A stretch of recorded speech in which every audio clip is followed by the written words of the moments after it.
चलिए बात करते हैं वृषभ चंद्र राशि वालों के लिए 2026 कैसा रहेगा।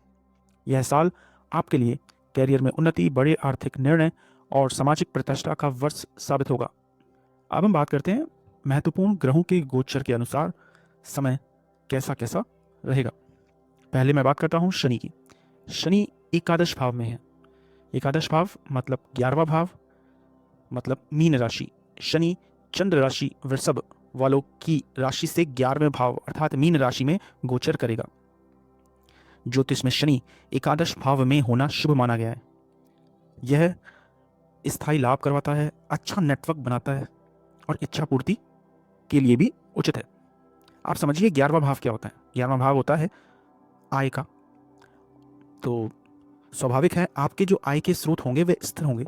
लंबे अटके हुए धन की प्राप्ति आपको हो सकती है। नेटवर्क का भी है 11वां भाव। तो समाज के प्रभावशाली लोगों से आपके संबंध बनेंगे जो भविष्य में आपके काम आ सकते हैं। और इच्छा पूर्ति का भाव है तो आपकी बड़ी महत्वाकांक्षाएं इस साल पूरी हो सकती हैं। मेहनत का फल देरी से मगर ठोस मिलेगा। तो शनि आपके लिए पॉजिटिव ही है क्योंकि वो 11वें भाव में है। अब मैं बात करता हूँ बृहस्पति ग्रह की। बृहस्पति ग्रह का गोचर 2 भावों में होगा। एक तो चंद्र राशि वृषभ से द्वितीय भाव में वह है बृहस्पति। तो द्वितीय भाव कौन सा है? द्वितीय भाव है मिथुन। तो गुरु बृहस्पति शुरुआत में आपके धन भाव अर्थात मिथुन राशि में रहेंगे और 2 जून 2026 को बृहस्पति ग्रह आपके पराक्रम भाव अर्थात कर्क राशि में पहुंच जाएंगे और उच्च के होंगे। तो कुल मिला के बृहस्पति भी अच्छा ही है। मैं बताता हूँ आपको, जनवरी से मई का महीना जिसमें बृहस्पति द्वितीय भाव में रहेगा, दूसरे भाव में रहेगा, परिवार में वृद्धि हो सकती है, धन की बचत और वाणी में मधुरता रहेगी। पैतृक संपत्ति से जून से दिसंबर जिसमें बृहस्पति तृतीय भाव में उच्च होकर रहेगा। यह समय आपके आत्मविश्वास को 7वें आसमान में ले जाएगा। चूंकि बृहस्पति पराक्रम भाव में है, शुभ है, तो आप एक नए साहसिक निर्णय लेने की क्षमता रखेंगे। लेखन, संचार, मीडिया या मार्केटिंग से अगर आप जुड़े हुए हैं तो यह पीरियड आपके लिए गोल्डन पीरियड हो सकता है। चूंकि तीसरा भाव पराक्रम का होता है और छोटे भाई बहनों का भी होता है, तो छोटे भाई बहनों से सहयोग मिलेगा और छोटी दूरियों की यात्राएं आप कर सकते हैं। चलिए, ये हुआ बृहस्पति का, ये भी शुभ है आपकी राशि वालों के लिए। मैं राहु की बात करता हूँ। राहु गोचर करेगा दशम भाव में। वृषभ राशि से दशम भाव में है तो वह कुंभ राशि में दशम भाव में गोचर करेगा। राहु का गोचर आपके कर्म भाव में रहेगा जो आपके कैरियर के लिए बहुत प्रभावी है। कैरियर में उछाल आ सकती है। आप अपने कार्यक्षेत्र में कुछ अलग या आउट ऑफ द बॉक्स करेंगे। राजनीति, तकनीक या विदेशी कंपनियों में काम करने वालों के लिए यह समय शानदार है। काम का दबाव भी रहेगा। राहु आपको बहुत अधिक व्यस्त रखेगा। आपको पद प्रतिष्ठा तो मिलेगी लेकिन साथ ही आपको कार्यस्थल में कुछ राजनीति का सामना करना पड़ सकता है। तीसरा, पारिवारिक स्थिति। चूंकि आप राहु की वजह से अत्यधिक व्यस्त रहेंगे ऑफिस के कार्यों में, आपको पद प्रतिष्ठा मिलेगी तो आप हो सकता है कि घर से आपका जुड़ाव थोड़ा कम हो।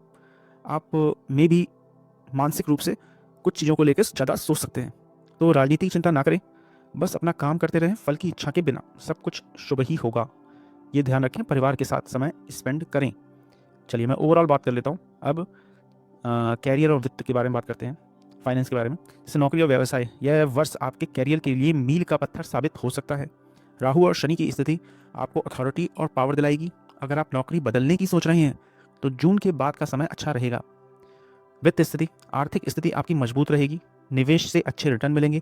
हालांकि शनि की दृष्टि के कारण आपको सट्टेबाजी या शॉर्टकट से पैसा कमाने से बचना चाहिए। बात करता हूँ रिलेशनशिप और लव की, संबंध और प्रेम। पारिवारिक जीवन में शुरू के 4-5 महीने पारिवारिक सुख के लिए अच्छे हैं। घर में कोई मांगलिक कार्य हो सकता है, लेकिन बाद में राहु के कारण और बृहस्पति भी आपका पराक्रम भाव में जा रहा है, तो मतलब आप बिजी रहेंगे।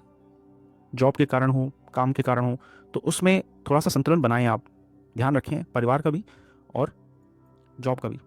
प्रेम संबंधों के लिए जून के बाद प्रेम संबंधों में गंभीरता आएगी। यदि आप सिंगल हैं तो किसी पुराने मित्र के साथ संबंध शुरू हो सकते हैं। दाम्पत्य जीवन में जीवन साथी का सहयोग आपको साहस देगा। और अब बात करता हूँ स्वास्थ्य की। वृषभ राशि वालों के लिए स्वास्थ्य के लिहाज से यह साल मिला जुला रहेगा।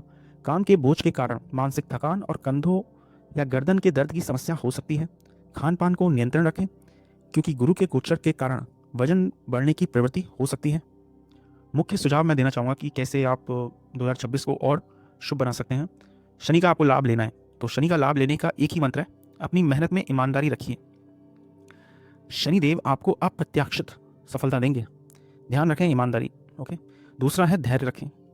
हो सकता है राहु आपको इतना बिजी रख दे और राजनीति में इतना उलझा दे, ऑफिस की राजनीति में, कि आपके अंदर भ्रम हो पैदा हो।